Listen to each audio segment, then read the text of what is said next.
Hi నమస్తే welcome to our channel. ఈరోజు రేపు మీరైనా నేనైనా మా అంటే నెలకు 20,000 రూపాయలు సంపాదిస్తున్నాం. నెల తిరిగి చూసేలోపు 20,000లా 20 పైసలు కూడా మిగలట్లేవు. మరి దీనికి కారణం ఎవరు?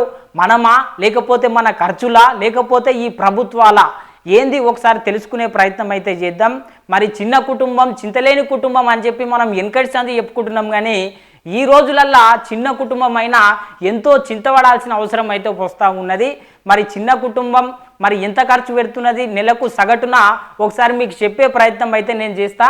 ఇక మొత్తం మీద ఇక్కడ చూస్తున్నారు కదా, ఇక బియ్యానికి 1,250 రూపాయలు. ఇక మరి తినేది కష్టం ఏంది, పొట్టకే కదా, మరి ఇక దానికి ఎట్లయినా తప్పదు. ఇక మరి గ్యాసు 800, ఇతర చిల్లర ఖర్చులు 3,000, ఇక ఫోన్ రీఛార్జులు 500. ఇక మరి ఒక పూటనన్నా బంద్ చేస్తామో లేదో తెలియదు, కానీ ఫోన్ రీఛార్జ్లు అయితే ఇక టక్కా బర్. ఇక రేపు అయిపోతున్నది అంటే ఇవాళ పొద్దు